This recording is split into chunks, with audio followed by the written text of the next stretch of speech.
Hey everyone, in this video, I'm going to show you how to use Google Antigravity step by step.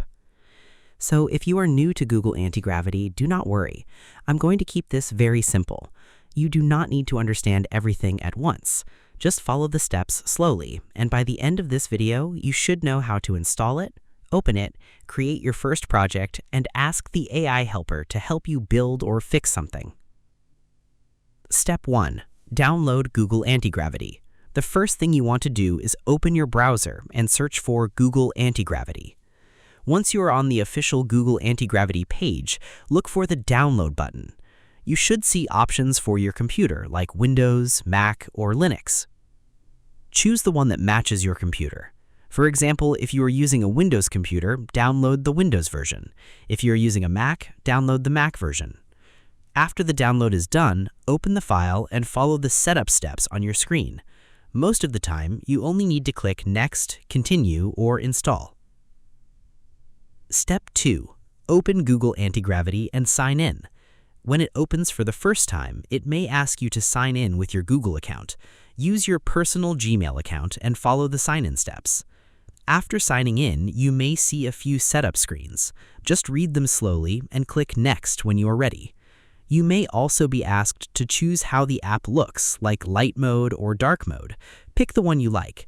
This does not change how the tool works, it only changes how it looks. Step 3. Create your first project. Now you need to create your first project. A project is just the folder where your work will be saved. Think of it like a box where Google Antigravity keeps all the files for one task. Look for the option that says Select Project or New Project. Click it, then choose a folder from your computer. If you do not already have a folder, create a new one. You can name it something simple like My First Project or Test Website. After choosing the folder, click Next, then continue with the default settings. If you are new, do not change too many settings yet.